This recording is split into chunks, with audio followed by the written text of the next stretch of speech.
Ja, men Sandra, vi sidder jo her, Bjørn og Mads der, og du kommer ikke med på billedet, det er kun lige smøgen her. Vi sidder og drukker godt med bajer, og så har jeg noget 8,5% gløgg. Jeg fik jo 20 kartoner faktisk for 200 kroner nede i Brugsen i en mælkekasse, ikke? Så det er 8,5%. Det var ikke noget, hvis du fik det her, Sandra, sådan en halv kop, så ville du gå i brædderne jo.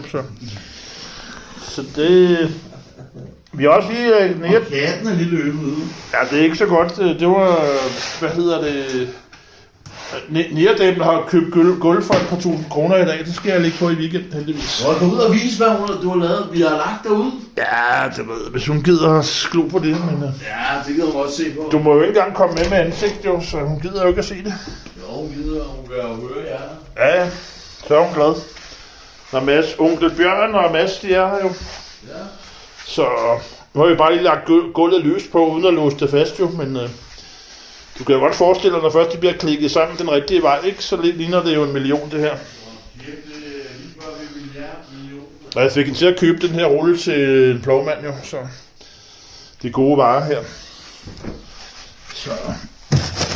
Så havde vi meget sjovt ud af det her, jo.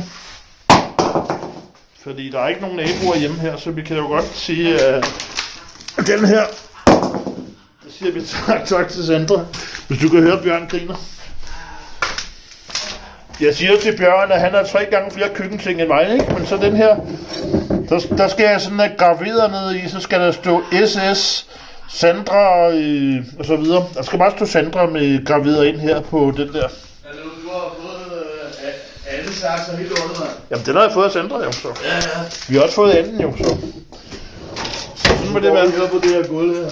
Ja, det er det, vi gør. Det er det, vi gør. Onkel Bjørn og onkel Mads. Ja. Vi er meget dygtige, så. Ja, god aften.